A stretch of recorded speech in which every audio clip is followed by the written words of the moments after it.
இப்போ நம்மளோட இணைந்திருக்கிறவர் யாரு அப்படின்னு பார்த்தீங்க அப்படின்னா, ரட்சகன், ஜோடி, ஸ்டார், துள்ளல் அப்படின்னு நம்ம மனசுல இன்னைக்கு வரைக்கும் ஒரு நினைவா, ஒரு நீங்காத இடம் பிடித்திருக்கிற படங்களா இருக்கக்கூடிய விஷயங்களும், நம்ம மனதுல வந்து தாக்கத்தை ஏற்படுத்தக்கூடிய படமான புலிப்பார்வை அப்படிங்கிற படத்தையும் இயக்குனர் மற்றும் நடிகருமான பிரவீன் காந்தி தான் இப்போ நம்மளோட இணைஞ்சிருக்கிறாரு. வணக்கம், வணக்கம் சார். வணக்கம். நம்ம சாரோட பல்வேறு வகையான டைமென்ஷன்ஸை பார்த்துருக்கோம். அதில் வந்து அவர் ஆக்டராக இருந்திருக்கிறாரு, அவர் வந்து டைரக்டராக இருந்திருக்கிறாரு. அண்டு பொலிட்டிக்ஸில், முக்கியமாக பொலிட்டிக்ஸில் வந்து அவர் வந்து ரஜினி வந்து ஒரு மிகப்பெரிய ஒரு பொலிட்டீஷியனாகவும் மக்களுக்கு ஒரு சேவகராகவும் வரணும்னு ரொம்ப எதிர்பார்த்தார். இப்போ அவருடைய எதிர்பார்ப்புகள் அனைத்துமே வந்து விஜய் என்று கூடிய ஒரு மனிதர் மேலே திரும்பி இருக்கு. அவர் விருப்பப்படுறாரு, விஜய் பாலிடிக்ஸ்குள்ளே வந்துட்டாரு அப்படின்னா ஒரு மிகப்பெரிய ஒரு மாற்றமும் ஒரு மிகப்பெரிய ஒரு நல்லது நடக்கும் அப்படின்னு அவர் எதிர்பார்க்கிறாரு. ஸோ இப்படி பல்வேறு டைமென்ஷன்களில் சிந்திக்கக்கூடிய இந்த மனிதர் ஸ்பிரிச்சுவல் அப்படிங்கிற டைமென்ஷனுக்குள்ளே இருக்கிறார். அவர் பேசக்கூடிய வார்த்தைகள் வியப்பை அளிக்க வைக்குது. நம்ம அவர்கிட்ட பேச பேச பல விஷயங்கள் அங்கிருந்து நமக்கு தெரிய வருது. பல இன்ஃபர்மேஷன் நம்மளால கேதர் பண்ண முடியுது. அந்த அளவுக்கு தெளிவான சிந்தனையும் மன கண்ணோட்டத்தையும் வைத்து பயணித்து கொண்டிருக்கக்கூடிய ஒரு மனிதர் தான் நம்ம பிரவீன் காந்தி. அவரோட தான் நம்ம இன்னைக்கு இணைஞ்சிருக்கோம். அண்டு இன்னைக்கு நம்ம அவர்கிட்ட இந்த ஸ்பிரிச்சுவல் டைமென்ஷன்ஸை பற்றி நம்ம கேட்டு தெரிஞ்சுக்க போகிறோம், எக்ஸ்ப்ளோர் பண்ண போகிறோம். வாங்க அனைவரும் வீடியோக்குள்ளே போயிடலாம். உங்களோட பிஸி டைமில் எங்களுக்காக நேரம் ஒதுக்கினதுக்கு ரொம்ப நன்றி. No problem. கண்டிப்பாக நல்ல சார். விஷயங்கள்ல பேசுறதுக்காக எவ்வளவு நேரம் வேணா ஒதுக்கலாம். கண்டிப்பாக கண்டிப்பாக சார். அண்டு ரொம்ப ஆஹ் நன்றி. மொ- சொல்லுங்க சொல்லுங்க முதல்ல சார். நான் உங்களுக்கு வாழ்த்து சொல்றேன். ஏன்னா ஆஹ் இளைஞர்கள் இளைஞர் இன்னொரு இளைஞர் சொல்லும் போதுதான், ஏன்னா நமக்கு நம்ம காப்பாற்ற வேண்டியது யாருன்னா எதிர்கால சந்ததியை தான் நம்ம காப்பாற்றணும். கண்டிப்பா சார். ஏன்னா அந்த எதிர்கால சந்ததியை சீரழிக்க நிறைய கெட்ட வைப்ரேஷன் வந்துகிட்டு இருக்கு. அது அனுபவம் தான். இது எல்லாமே கெட்டதுன்னு கிடையாது, நல்லதும் கிடையாது, அனுபவம் கண்டிப்பா தான். ஆனா கண்டிப்பா சார். நம்ம ஒரு ஒரு பூமியில இருந்து பார்க்கும்போது இது வலிக்குது, வேதனையா இருக்கு. அது கிருஷ்ணரே விட்டுட்டு போயிடல. அது ஒண்ணும் கிடையாதுன்னு ஆமா. தெரிஞ்சு கூட கிருஷ்ணர் விட்டுட்டு போல. விட்டுட்டு போகல. கிருஷ்ணர் அவரால முடிஞ்சதை சர்வீஸ் பண்ணாரு. அவருக்கு தெரியும் எல்லாமே பொய்ன்னு. கண்டிப்பா. அவர் யாரும் சாகவும் இல்லை, யாரும் பிறக்கவும் இல்லைன்னு சொல்லிட்டாரு அவரு. இருந்தாலும் கரெக்ட். அவர் வேலையை செஞ்சுட்டு தானே போனாரு. கண்டிப்பா மாயைன்னு கண்டிப்பா. தெரிஞ்ச மாயக்கண்ணனே சரி. இறங்கி வேலை செஞ்சாரு. ஆமா. அப்படின்னும் போது நம்ம இது பொய்ன்னு தெரிஞ்சாலும் நம்ம கடமை என்னன்னா, அட்லீஸ்ட் நம்ம சில அதை பதிவு பண்ணிட்டு போயிடலாம். குறிப்பா இளைஞர்களை மீட்டெடுக்கணும், காப்பாற்றணும். கண்டிப்பா சார். அத கண்டிப்பா. இந்த டாபிக் மேக்சிமம் பாத்தீங்கன்னா கொஞ்சம் வயசானவங்க, வாழ்க்கையை கடந்தவங்க, அனுபவப்பட்டவங்க தான் இதுல இறங்கி, ஏன்னா அவங்களுக்கு ஒரு இடத்துல எங்கேயோ வாழ்க்கை பிரேக்கிங் வரும். கண்டிப்பா. ஏன்டா இவ்வளவு பிரச்சனை வருதுன்னு சொல்லிட்டு தான் அவங்க இதுக்குள்ள நுழைவாங்க. அப்புறம் இதுக்குள்ள ஒரு கிளாரிட்டி அப்புறம் தெரிஞ்சுக்கிட்டதை சொல்லணும்னு அடுத்து வருவாங்க. ஆனா ஓகே. உங்களை மாதிரி யங்ஸ்டர்ஸ் இந்த வயசுலயே இத பத்திய ஒரு விழிப்புணர்வு ஏற்பட்டு அதுக்காக நிறைய டைம் ஸ்பெண்ட் பண்ணிருக்கீங்க. கண்டிப்பா கண்டிப்பா நீங்க சார். யூஸ் பண்ற வார்த்தைகள் எல்லாம் கேட்கும்போது நீங்க சரி. இதுக்காக நிறைய டைம் ஸ்பெண்ட் பண்றீங்கன்னு தெரியுது. கண்டிப்பா சார். அப்படி நீங்க ஸ்பெண்ட் பண்ணி இதுல உனக்கு கிடைக்கும். இது இப்போ உங்களுக்கு என்ன இதுல பெனிஃபிட் கிடைக்குன்னா, பெரிய பெரிய பெனிஃபிட் இப்போ வரைக்கும் எனக்கு தெரிஞ்சு கிடைக்க வாய்ப்பு இல்லை. இல்ல இல்ல பெருசா சார். அப்படியே லட்சக்கணக்கா சம்பாதிக்கிறதுக்குலாம் இது வாய்ப்பு இல்லை. இல்ல அப்போ சார். இதை ஒரு சர்வீஸா தான் பண்ணணும் இதை. ஆமா. கண்டிப்பா. அப்படிதான் நீங்க பண்றீங்க. அதுக்கு உங்க குடும்பமும் உங்களை அதை ஒத்துக்கிட்டு பண்ணி, அதை நீங்க நிறைய டைம் ஸ்பெண்ட் பண்ணி யோசிச்சு பண்றீங்க. அதனால கண்டிப்பா. உங்களை முதல்ல நான் வாழ்த்தணும். நன்றி இப்படி நன்றி சார். நிறைய ரொம்ப நன்றி. இளைஞர்கள் வரணும். கண்டிப்பா. ஏன்னா இந்தியா, குறிப்பா தமிழ்நாடு, தமிழ்நாடு தான் ஆன்மீகத்தோட பேஸ், அடிப்படை. ஓகே. அப்புறம் இந்தியா. இந்தியா. இது ரெண்டும் சரியா இருந்தா மட்டும்தான் உலகமே இயங்கும். இயங்கும். சரி. இல்லைன்னா உலகமே இயங்காது. சரி. உலகமே ஸ்டாப் ஆயிடும். உலகம் மட்டும் கிடையாது. நான் உண்மையை சமீபத்துல புரிஞ்சுக்கிட்டேன். சரி. ஒட்டுமொத்த பேரண்டமே மனிதனுக்குள்ளதான் இருக்கு. ஓகே. மனிதன் தான் ஒட்டுமொத்த பேரண்டம். ஓகே. நம்ம ஒருவேளை மனிதனே இல்லைன்னா பேரண்டமே கிடையாது. கிடையாது. ஓகே. அதை உணர்றதுக்கு நீங்களும் நானும் இருந்தா தானே அதை உணரவே முடியும். எஸ். எஸ். கேமரா போய் எடுக்குது, யூடியூப்ல ஒருத்தன் பாக்குறான். ஓகே. பார்க்கும்போது அப்பா இவ்வளவு பெருசா அவன் நினைக்கிறான் பாத்தீங்களா. எஸ். அவன் எஸ். நினைக்கவே ஆள் இல்லைன்னா அது இருந்து என்ன யூஸ்? யூஸ் இல்லை. ஆமா. எந்த யூஸும் இல்லையே அது. ஆமா. அப்போ அவன் ஒருவேளை அப்படி பார்த்து வியந்து பாக்குறதுக்கும் கேமரா அனுப்புறதுக்கும் மனுஷன் இல்லைன்னா அதுவே இல்லைன்றதுதான் உண்மை. உண்மை. இவன் அறிவுல டெவலப் ஆகும்போது அங்க டெவலப் ஆகுது. கண்டிப்பா. கிட்டத்தட்ட போட்டோ பிரிண்ட் டெவலப் பண்ற மாதிரி தான். போட்டோ எடுத்தாதான் டெவலப் பண்ண முடியும். கண்டிப்பா. அது மாதிரி யோசிக்க உங்க அறிவு இருக்கும்போது அண்டமே இருக்கு. அண்டமே இருக்கு. ம். ம். இல்லைன்னா அண்டமே கிடையாது. அப்போ கிடையாது. மனிதன் காப்பாற்றப்பட வேண்டும். ஓகே. நீங்க சொல்றதுல என்னன்னா நம்ம இப்போ வந்து ஃபோர்த் லேயர்ல தான் இருக்கோம். இன்னும் சரி. 11 லேயர் இருக்கு அப்படின்னு நீங்க ஒரு ஒரு விவாதம் ஒண்ணு சொல்றீங்க. கண்டிப்பா. ம். நீங்க உங்களோட காணொலியில நான் கேட்டப்ப எனக்கு என்ன ஃபீல் ஆச்சுன்னா, சரி. நிறைய லேயர் இருக்கு. நானும் அதை ஃபீல் பண்ணியிருக்கேன். நீங்க அதை ரொம்ப சரி. ஸ்ட்ராங்கா சொல்றீங்க, 11வது சரி. லேயர்னு. ஓகே. அது எல்லாமே பாத்தீங்கன்னா கான்சியஸா தான் இருக்கு அது. சரி. அதாவது இப்ப நமக்கு வந்து இப்ப உங்களை மாதிரி என்ன மாதிரி இதுக்காக டைம் ஸ்பெண்ட் பண்றவங்க ஒரு நாளைக்கு கான்சியஸா எவ்வளவு நேரம் இருப்போம்னா, சில நிமிடங்கள் இருப்போம், இல்ல மணிக்கணக்கில் கூட இருப்போம். சரி. ஆனா எப்பவுமே அதே கான்சியஸ்ல அந்த சுப்பீரியர் மட்டும்தான் இருக்க முடியும். அதுதான் ஓகே. 11th. 11th. ம். நம்ம எல்லாம் அப்பப்ப போயிட்டு வரோம், அந்த கான்சியஸ்குள்ள அப்பப்ப போயிட்டு வரோம். போய். Yes, yes. ஒரு ஓகே. சிலர் அங்கேயே ரூம் போட்டு தங்கி இருப்பாங்க. ஓகே. அவர் தான் பெருமாள் சிவன்லாம் ரூம் போட்டு தங்கி இருக்கிறவங்க. தங்கி இருக்கிறவங்க. ரைட். அதுவாவே ஒண்ணு இருக்காங்க பாத்தீங்களா? ஆமா. அது ஆமா. இந்த சிவன் பெருமாள் எல்லாத்தையும் கடந்தது. அது அதுவாவே சரி. இருக்கு அது. சரி. அந்த நிலைக்கு போகணும்னா மனிதன்ல இருந்து தான் அது ஆரம்பமாகுது. ஓகே. ஓகே. மனிதன் முழுமை அவன் இங்க விட்டான்னா அவன் என்ன நினைச்சுட்டு இருக்கான், சரி. இந்த பூமிக்குள்ள நான் ஒரு பெரிய நடிகன் ஆகணும், அரசியல்வாதி ஆகணும், பெரிய பணக்காரன் ஆகணும். இது மூணுத்துக்குள்ளதான் இப்ப உலகம் இயங்குது. இயங்குது. ம். பெரிய ம். பணக்காரன் ஆகணும், பெரிய சரி. நடிகன் ஆகணும், ஓகே. பெரிய அரசியல்வாதி ஆகணும். ஓகே.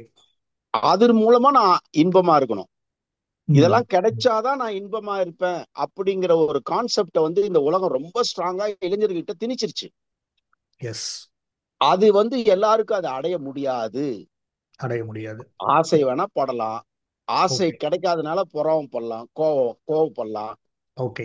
கமெண்ட்ஸ்ல கேவலமா திட்டலாம், தனக்கு கிடைக்காது சரி. இவனுக்கு கிடைக்குதேன்னு சொல்லிட்டு கேவலமா திட்டலாம். சரி. அதை ஒவ்வொரு முறை நீங்க கேவலமா திட்டும் போது நீங்க சபிக்கப்படுகிறீர்கள். ஓகே. நீங்களே உங்க பொருளை வந்து உங்களுடைய பரிசுத்தமான அந்த தங்கத்தை வந்து ஈயத்தை கலக்குறீங்க அதுல, தங்கத்துல. ஓகே. ஒருத்தரை பத்தி நீங்க கமெண்ட்ஸ்ல வந்து தப்பா போடு ஒரு வாட்டி ஒரு வார்த்தை நீங்க யூஸ் பண்ணும் போதும் சரி. உங்களுடைய ஒரு பிறவி வந்து லாஸ் ஆகுது. ஒரு கமெண்ட்ஸுக்கு ஓகே. பதிவு தானே, எல்லாமே பதிவு தானே. நான் அடுத்தவனை திட்டல, நான் எனக்குள்ள அதை சரி. உற்பத்தி பண்றேன். புரியுது. ம். ம். நான் நீங்க கெட்டவர்னு நினைக்கிறது நான் எங்க இருந்து எனக்குள்ள இருந்தானே அது ஆரம்பமாகுது. அப்ப நான் தான் முதல்ல கெட்டு போயிருக்கேன். ஓகே. ஓகே. சோ இப்ப இதெல்லாம் அடுத்த இளைஞர்களுக்கு சொல்லுமே தவிர, ஆனா ஓகே. இன்னைக்கு இருக்கிற நடிகர்களாகட்டும், அரசியல் அமைப்புகளாகட்டும், எல்லாமே அந்த பசங்களை தூண்டி விட்டு சரி. அவங்கள தனக்கு வேலை செய்யற வேலைக்காரனா யூஸ் பண்ணிட்டு இருக்காங்க. ம். ம். ம். நம்ம பசங்களும் பாவம் ஏதோ ஆசை, நம்ம அது மாதிரி வரணுன்றதோ, இல்ல வர முடியல அட்லீஸ்ட் அவரையாவது ரசிக்கலாம்னு அவரை ரசிக்கிறதோ, இல்ல அவர் பெருமை பேசுறது. இப்ப அரசியல்வாதி இவர் நல்லா பேசுறாரு, இவர் ம். சிறப்பா பேசுறாரு, இவர் பேச்சு மாதிரி யாருமே இல்லை அப்படின்னு யாரையோ ஒருத்தரை துதிப்பாடி அதுல நிம்மதியா தூங்க போயிடுறான். எஸ். நியாயமா பாத்தீங்கன்னா அவங்களெல்லாம் விட இவனுக்குள்ளதான் சக்தி அதிகமா இருக்கு. அதிகமா இருக்கு. ஏன்னா அவங்க பிக்ஸ் ஆயிட்டாங்க. இப்போ ஒரு உதாரணத்துக்கு ஒரு சீமான் எடுத்துக்குவோம். சரி. சீமான் வந்து நல்லா பேசுவாருன்றது பிக்ஸ் ஆயிடுச்சு, அவ்வளவுதான். அதுக்கு மேல அவரால் ஒண்ணும் பண்ண முடியாது. ஓகே. ஆனா எழுதாத போர்டுல எதை வேணா எழுதலாம். ஓகே. இப்ப இளைஞர்கள் எழுதாத போர்டு அது. கண்டிப்பா. அதுல என்ன வேணா எழுதலாம். அதுல ஆன்மீகத்தை எழுதுனா அவரால அவரும் நல்லா இருப்பாரு, அவர் குடும்பம் நல்லா இருக்கும், இந்த சமுதாயம் நல்லா இருக்கும், உலகம் நல்லா இருக்கும், அண்டம் நல்லா இருக்கும். கண்டிப்பாங்க. ஆன்மீகத்தின் ஆன்மீகத்தால மட்டும்தான் நீங்க அண்டத்தையே சரி பண்ண முடியும். ம். ம். ம். நீங்க சம்பாதிக்கிற காசை வச்சு நீங்களே ஹாப்பியா இருக்க முடியாது. விவேகானந்தர் ஒரு வார்த்தை சொன்னாரு, 100 இளைஞர்களை எனக்கு கொடுங்க, நான் உலகத்தையே மாத்தி காட்டுறேன்னு சொன்னாரு. சரி. அன்பார்ச்சுனேட்லி விவேகானந்தருக்கு அது அமையவே இல்லை. அமையல. ம். அமையல, அவ்வளவு பெரிய ஆளுக்கே அமையல. சோ நான் சரி. பார்த்த விவேகானந்தர் என்ன நினைச்சாரோ, சரி. ஆஹ் அவரு நினைச்ச விஷயங்களை சொல்ற பையனா நீங்க இருக்கீங்க. நன்றி. நன்றி சார். நீங்க இருக்கீங்க அதுல எனக்கு ஒரு சந்தோஷம். இப்ப நான் என்ன இருந்தாலும் நான் உங்க வயசை கடந்துட்டேன். கண்டிப்பா உங்க சார். வயசப்ப நான் என்ன பண்ணிட்டு இருந்தேன்னா சினிமா வெறி தான், சினிமால பெரிய டைரக்டர் ஆகணுன்றதா இருந்ததே தவிர, சரி. ஆனா தியானத்தை நான் அப்பவே ஆரம்பிச்சிட்டேன். நான் சரி. சினிமால அசிஸ்டன்ட் டைரக்டரா இருக்கும்போதே தியானம் பண்ண ஆரம்பிச்சிட்டேன். அது என்ன அறியாம நடந்த சம்பவங்கள் அதெல்லாம். சரி. ஒரு ஓம் கேசட்டை ரஜினிகாந்த் கிட்ட இருந்து எனக்கு வந்து கிடைச்சது. சூப்பர் ஸ்டார் ரஜினிகாந்த் இருந்து சரி. ஓம்னு ஒரு ஆடியோ கேசட் ஒண்ணு என் கைக்கு வந்தது. ஓகே. அந்த அந்த ஆடியோ கேசட்டை நான் கேட்டு என்ன அறியாம நான் வந்து சில வேலைகள் எனக்குள்ள என்னென்னமோ நடக்குது. சரிங்க. அந்த ம். ஓம் சவுண்டுக்கு அவ்வளோ பெரிய பிரணவ மந்திரம் இல்லையா, முருகப்பெருமான் ஆமா. தான் அதுக்கு ஓனர். சரி. பிரணவ மந்திரம்ன்ற அந்த அந்த சூட்சமம், அந்த சீக்கிரட் இப்ப நீங்க அதை நோக்கி தான் நகர்றீங்க. கண்டிப்பா, கண்டிப்பாங்க. நீங்க உணர்ந்திருப்பீங்கன்னு நம்புறேன். நீங்க கண்டிப்பாங்க. பேச்சுல தெரியுது. சரி. ஆனா அதுக்கு எண்டே கிடையாது. உணர்ந்துட்டேன், நான் முழுமை அடைஞ்சிட்டேன்னு யாரும் சொல்ல முடியாது. ஏன்னா முழுமை அடைய அதே நேரத்துல அது இன்னும் வளர்ந்துருது. S, S. அந்த முழுமைனா அப்படியே ஒரு முட்டை சைஸ்ல அது இல்ல. அது வளர்ந்துகிட்டே இருக்குது. மேலையும் ஓகே. கீழையும், மேல வந்து ஒளியாகவும் கீழே வந்து இருளாகவும் அது வளர்ந்துகிட்டே இருக்கு. சரி, இருள் தான் வந்து பேஸ். இருள் இருள் தான் எல்லாத்தையும் தாங்குது. சரி. இருளுக்கு அடுத்த நிலை எதுன்னு பாத்தீங்கன்னா படைப்புகள். படைப்புகள். ஓகே. படைப்புகள் அதாவது சூரிய மண்டலம் மாதிரி, மில்க்வே அது இது நிறைய சொல்றாங்க இல்லைங்களா. கண்டிப்பாங்க. படைப்புகள் வந்து ம். மிடில்ல இருக்கு. மிடில்ல இருக்கு. அதுக்கு மேல ஒளி வெள்ளமா படைப்பு தொழில் நடந்துகிட்டே இருக்கு. சரி. அந்த படைப்பு தொழிலும் வளர்ந்து கொண்டே இருக்கிறது. அனைத்துக்கும் ஆதாரமா இருக்கிற இருட்டும் வளர்ந்துகிட்டே இருக்கு. இருட்டுன்னு சொல்லக்கூடாது, மகா சக்தி அது. மகா மகா மகாசக்தி. சக்தி. சரி. அந்த மகா சக்தியும் அது பேலன்ஸ் பண்ணுது. ஒரு பக்கம் அது வளருது, இதுவும் வளருது. அதனால நான் பூரணத்துவம் அடைந்து விட்டேன்னு சிலர் ஆன்மீகத்துல சொல்லுவாங்க. சரி. நான் கண்டுபிடிச்சது என்னன்னா பூரணத்துவம் அடையவே முடியாது. அடைய நீ முடியாது. அடைஞ்ச அந்த நிமிஷமே அது வளர்ந்துருச்சு. வளர்ந்துருச்சு. ஓ! அது வளர்ந்துகிட்டே இருக்காது, வளர்ந்துகிட்டே ஓகே. இருக்காது. அவ்வளவு பெரிய பேராற்றல் அது. அந்த சரி, என்ன ஒரு பெரிய ஆச்சரியம்னா, அந்த சரி, பேராற்றல் உங்களுக்குள்ளேயும் இருக்கு, எனக்குள்ளேயும் இருக்குன்றதா இதுல பெரிய ஆச்சரியமே. சரி. ஆனால் அந்த பேராற்றல்ன்ற ஒரு விஷயத்தையே நம்ம தெரிஞ்சுக்காம ம். கனவுல இருக்கிறதே நமக்கு பிடிக்குது. புடிக்குது. ம், ம். தூங்கி எந்திரிச்சதுக்கு அப்புறமா நம்ம கனவுல தான் இருக்கோம். உண்மை என்னன்னு இருக்கும். பாத்தீங்கன்னா, சரி. நாம எல்லாம் எந்திரிச்சிட்டோம் வேலை பாக்குறோம்னு கிடையவே கிடையாது. எல்லாருமே கனவு நிலையில தான் இருக்கிறோம். ஓகே, ஒரு 3 மணி நேரம் கனவுல டயர்ட் ஆகி தூங்க போறோம் பாத்தீங்களா, அப்பதான் நிஜத்தோட இருக்கும். Okay, okay. அந்த நிஜத்தோட இருக்கிற அந்த 3 மணி நேரம் நீங்க சக்தி களம்னு சொல்லுவாங்க. அந்த சக்தி களத்துக்குள்ள உங்க உடம்பு உங்க உடம்பும் அந்த சக்தி களமும் ஒன்னாகிறதுனால உங்க சரி. உடம்புக்கு ஃபுல்லா பவர் கிடைக்குது, சக்தி கிடைக்குது. ஓகே. ம், ம். அதனாலதான் அடுத்த நாள் உங்களால இயங்க முடியுது. ஓகே. மனிதன் எது இல்லைனாலும் வாழ்ந்துட முடியும், தூக்கம் இல்லைன்னா வாழ முடியாது. ஏன்னா தூக்கத்துலதான் அவன் சக்தி பெறுகிறான். சக்தி எடுக்குறாங்க. ம், ம். ஆமா. ம். நாம இப்ப என்ன பண்றோம்னா, நீங்க என்ன ஆரம்பிச்சிருக்கீங்கன்னா, நம்ம கனவுல இருந்து வெளியே வந்து 24 மணி நேரமும் சக்தி எடுத்து சக்தியா மாறுறது எப்படி? எப்படி? கண்டிப்பா. ம். கரெக்டா நான் சொல்றது? கரெக்ட்டுங்களா? கரெக்ட் தான். கரெக்ட் தாங்க. அது விழிப்புணர்வுங்கிற அந்த கான்சியஸ்னஸ்ல தான் அது இருக்கு. கண்டிப்பா. அது எப்பவுமே இருக்கு. அந்த இருக்கிறத நீங்க உணர ஆரம்பிச்சிட்டீங்கன்னா நீங்களும் எப்பவுமே இருப்பீங்க. எஸ். இந்த கரெக்ட். இரு அப்படிங்கிற வார்த்தை தாங்க ஒட்டுமொத்த ஆன்மீகம் எல்லாம் இருக்கிற ஒரே இடம் எது தெரியுமா? ரெண்டே வார்த்தை. சரி. இரு. அதற்கு தேவை ஒரு குரு. அவ்வளவுதான். Okay, okay. வேற இங்க ஒண்ணும் பெருசா எனக்கு தெரிஞ்சு ஆன்மீகத்துல நீங்க சொல்ல வேண்டியது எதுவுமே இல்ல. இரு. எதுவும் இல்ல. ஓகே. இருத்தலை புரிந்து கொள்ள தேடு ஒரு குரு. குரு. அவ்வளவுதான். முடிஞ்சு போச்சு. அருமை. அந்த அந்த அருமை. குரு அதுக்கான தகுதியானவரா இருக்கணும். கண்டிப்பாங்க. ம். எனக்கு வந்து மகாவிஷ்ணுவே எனக்கு குருவா இருந்து என்ன வழி நடத்துறாரு சரி. அப்படின்னு நான் நம்புறேன். இது எல்லாம் நம்பிக்கை தான். இது திருப்பி வந்து அப்ப எங்க பாத்தீங்களான்னு கேள்வி கேட்டா இதுக்கு நம்ம பதில் சொல்ல முடியாது. கண்டிப்பாங்க. ம், ம். நம்பிக்கை தான், நம்பிக்கை தான். நம்பிக்கை தான். அவர் தான் ம். என்ன வழி நடத்துறாரு. இப்ப உங்க கூட பேச வைக்கிறதும் அந்த மகா சக்தி தான். கண்டிப்பா. கண்டிப்பாங்க. எல்லாமே இது நம்பிக்கையின் அடிப்படையில தான் பூமியே சுத்துது. எங்க கண்டிப்பா. சுத்துது காட்டுங்கன்னு கேட்டா நம்ம எங்க போய் காட்டுறது? ஆமா, ஆமா. நீ மூச்சு காத்த எடுத்துக்கிட்டு இருக்க அப்படின்னா நான் கேட்பேன் திருப்பி, சரி, இப்ப சுவாசத்தை எடுத்துக்கிட்டு இருக்கியா, அதை காட்டுமே. சரி. காட்ட முடியாது இல்லையா? ஆனா அது காட்ட நடக்குது முடியாது. இல்ல. அது ஒரு நடக்குது. செயின் ப்ராசஸா நடந்துகிட்டே இருக்கு இல்லையா? கண்டிப்பாங்க. கண்டிப்பா. அதே மாதிரிதான் எல்லாமே நடந்துகிட்டு இருக்கு. சரி. நீங்க நம்பித்தான் ஆகணும். முதல்ல ஒரு மனிதன் ஆன்மீகத்துக்குள்ள நுழையும் போது ம், ம், ம், ம். நம்பிக்கைங்கிற ட்ரெஸ்ஸை போட்டுட்டு தான் அவன் உள்ளே நுழையணும். அதுதான் ஆக்சுவலி அவன் அவன் இப்போ நீங்க வந்து ஒவ்வொரு இடத்துக்கும் போகும்போது ட்ரெஸ் கோடு எதுன்னு கேட்பாங்க. ஆமா. ஆன்மீகத்துக்கு ட்ரெஸ் கோடு நம்பிக்கை தான். நம்பிக்கை தான். ம். நீங்க முழுசா நம்பினாதான் நீங்க உங்களுக்கு எல்லாமே கிடைக்கும். ஓகே. வாழ்க்கையே அப்படித்தானே சார் இருக்கு. கண்டிப்பாங்க. வாழ்க்கை நீங்க நம்பலன்னா உங்களுக்கு என்ன எது கிடைக்கும் யோசிச்சு பாருங்க. எதுவும் இல்ல. உங்க ம். நம்ம பிறவிய சரி. ஏதோ ஒரு நம்பிக்கையின் அடிப்படையில தான் இந்த பிறவியே நமக்கு கிடைச்சிருக்கு. கிடைச்சிருக்கு. ம். பல பல லட்சம் வருஷம் அதாவது மனிதனா வர்றதுக்கு முன்னாடி நம்ம 84 லட்சம் விதவிதமான யோனிகளை எல்லாத்தையும் கடந்து முட்டையா, வேர்வையா, கருவுல இப்படி சரி எல்லாத்தையும் கடந்து 84 லட்சம் பிறப்புகளை தாண்டி மனிதனா வந்துட்டோம். சரி மனிதனா வரும்போது அந்த மிருக நிலையிலிருந்து மனிதன், அதாவது குரங்குல இருந்து மனிதன் வந்தப்ப பாத்தீங்கன்னா அவன் வந்து நான்வெஜ் திம்பான், சரி. வெறித்தனமா இருப்பான், கோபமா இருப்பான், ஓகே அந்த வெறி எல்லாம் இருக்கும் அந்த மிருகத்தனத்தோட. அப்ப என்னன்னா அவன் இப்பதான் கன்வெர்ட் ஆயிருக்கான்னு நம்ம புரிஞ்சுக்கணும். Okay okay. அந்த கன்வர்ஷன்ல இருந்து அவன் அடுத்து என்ன ஆவான்னா, வியாபாரம் பண்ணும் வியாபாரம் பண்ணும், பணம் பணம் பணம்னு அலைவான். சரி அவன் அடுத்ததா கன்வெர்ட் ஆயிட்டான்னு அர்த்தம். சரி அதுக்கு அடுத்து அரசியல்ல பெரிய ஆள் ஆகணும், பெரிய ஆள் ஆகணும், பெரிய ஆள் ஆகணும்ட்டு அரசியலுக்கு துடிப்பான். சரி அவன் அப்ப என்னன்னா அவன் 3வது நிலைக்கு வந்துட்டான், சத்திரிய குணத்துக்கு வந்துட்டான்றது அது அது நம்ம புரிஞ்சுக்கலாம். சரி அதுக்கு அடுத்து எப்ப பார்த்தாலும் வானத்தையே பார்த்துட்டு இருப்பான், ஆன்மீகத்தை பேசுவான், நல்லா படிச்சிருப்பான், பிராமண பாப்பான், எதையோ பாப்பான். பாப்பான்ற பேருக்கான அர்த்தமே என்னன்னா அவன் பாப்பான். எதை பாப்பான்? நான் நான் யாருன்றதை அவனே பாப்பான். ஓகே. அதுதான் பார்ப்பனன்னு மாறிடுச்சு. அது பாப்பான். சரி. அது நீங்களும் பார்க்கலாம், நானும் பார்க்கலாம், நம்ம எல்லாருமே பாப்பான் தான். எல்லாரும். ரைட். ஓகே. எல்லாரும் அந்த விழிப்புணர்வு வந்தவங்க அத்தனை பேருமே பிராமின் தான். என்ன கேட்டா பிராமின் யாரும் தண்ணியெல்லாம் கிடையவே கிடையாது. கிடையாது. பிரம்மத்தை அறிந்தவன் பிராமணன். பிராமணன். பிரம்மத்தை அறிந்தவன். ஓகே. அதே மாதிரி சூத்திரனும் சரி. சூத்திரத்தை அறிந்து கொள்ள வேண்டும். ம் ம் தான் ஒரு சக்தி ஆனவன்னு அங்க இருந்தே அவன் ஆரம்பிக்கணும். ஆனா அன்பார்ச்சுனேட்லி அந்த சூத்திரன் வந்து தன்னுடைய சக்தியை வந்து கடந்த ஒரு 1500 வருஷமா இந்த இஸ்லாமிய படையெடுப்புலாம் வந்ததுக்கு அப்புறம் அவங்க வந்து வேறையா அவங்கள ஒரு வேலைக்காரங்களா மாத்திட்டாங்க எல்லாரும் சேர்ந்து. சரிங்க. அவங்க வேலைக்காரங்க கிடையாது. சூத்திரர்கள் என்பவர்கள் வேலைக்காரர்கள் கிடையாது, அவர்கள் சூத்திரம் அறிந்தவர்கள். ஓகே. ம் ம்.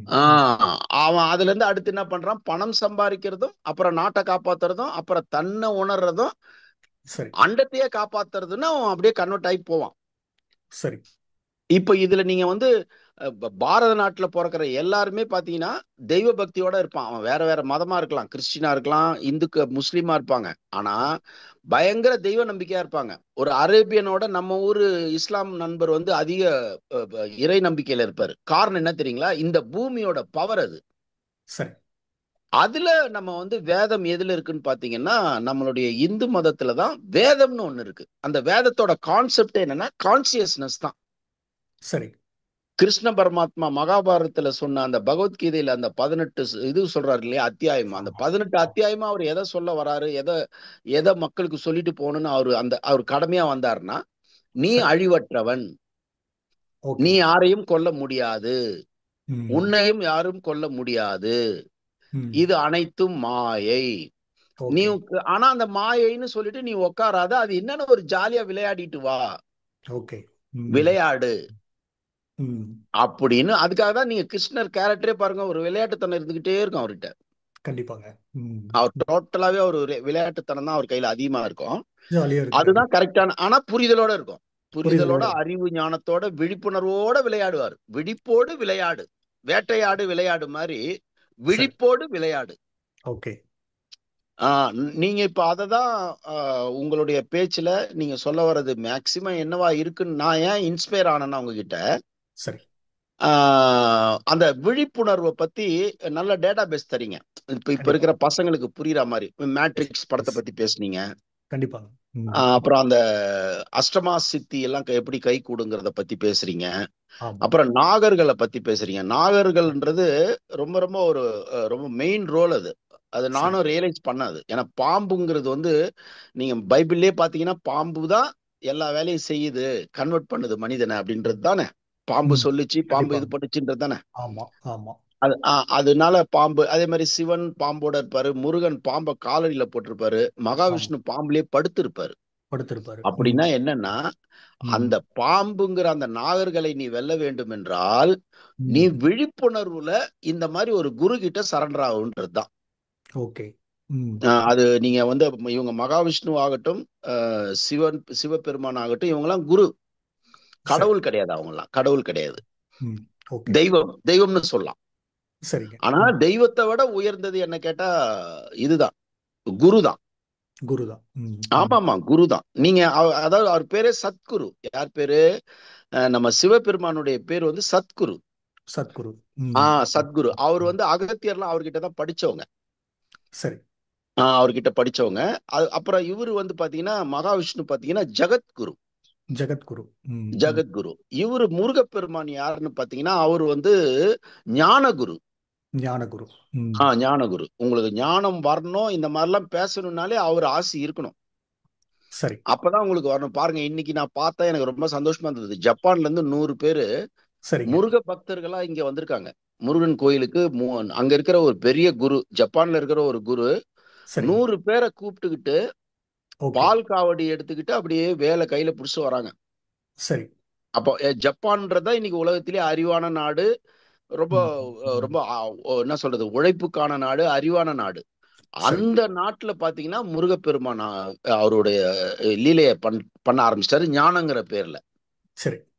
அதனால அதனாலதான் நம்ம தமிழ்நாட்டை வந்து பெருசா ஏன் பேசுறோம்னா, தமிழ்நாட்டுல தான் அந்த முருகப்பெருமானுடைய ஆட்சி வந்து அதிகம். சரி. ஈர்ப்பு ஈர்ப்பு சக்தி. கந்தகம் கந்தகம் தான் கந்தன். சரி. ம், ம். காந்தம்னு வச்சுக்கலாம், கந்தகம்னு வச்சுக்கலாம், சரி. கந்தன்னு வச்சுக்கலாம். ஓகே. ம், அது ம். எல்லாமே கர்த்தர்னு வச்சுக்கலாம். எல்லாம் அதுல இருந்து வந்த வார்த்தைகள் தான். சரி. சோ அப்ப என்னன்னா, நீங்க உருவம்ன்ற பேர்ல உருவம் சிவன். சரி. முதல்ல ஒரு உருவம் வந்திருக்கணும்ல, ஒரு அப்பா வந்திருக்கணும்ல. ஆமா. அந்த அப்பா தான் சிவன். சரி. அந்த சிவனுக்கு தான் ஒரு இன்னார்னு புரிகிற ஞானம் இருக்குல்ல, அது முருகப்பெருமான். சரி. ம். அவருக்கே ஒரு ஞானம் வருது, நான் இதெல்லாம் இதுதானா அப்படின்னு. அதுல இருந்து உருவானதுதான், அவருக்கு அப்படி தோணுனதுதான் முருகப்பெருமான். அந்த சரி. சக்தி, எனர்ஜி, எகைன் எனர்ஜி. சரி. அப்புறம் அவர் வந்து திருப்பி தனக்குள்ள இன்னும் கொஞ்சம் இன்னொன்னு தேவைப்படுதுன்னா, அவரு உருவாக்கின சக்தி தான் மகாவிஷ்ணு. சரி. அத பெண்ணுன்னு சொல்லுவாங்க. பெண்ணும் ஆணும் சேர்ந்த மகாவிஷ்ணுன்னு சொல்லுவாங்க. சரி. சயின்ஸா பாத்தீங்கன்னா என்ன வரும்னா, உங்களுக்கு electron, proton, neutron. Neutron. Okay. Okay. Electron யாருன்னா சிவபெருமான். சரி. புரோட்டான் யாருன்னு பாத்தீங்கன்னா இவரு நம்ம மகாவிஷ்ணு. சரி. அதுலயே பெண் தன்மை நியூட்ரனா, அதான் நம்ம வந்து இவங்க நம்ம ரெண்டுமா இருக்கிறது. சரி. அர்த்தநாரீஸ்வரர் தான் உங்களுக்கு நியூட்ரான், ரெண்டுமா இருக்கும் அது. சரி. அப்ப மகாவிஷ்ணுவும் சிவனும் சேர்ந்த நிலைதான் நியூட்ரான். நியூட்ரான். ஓகே.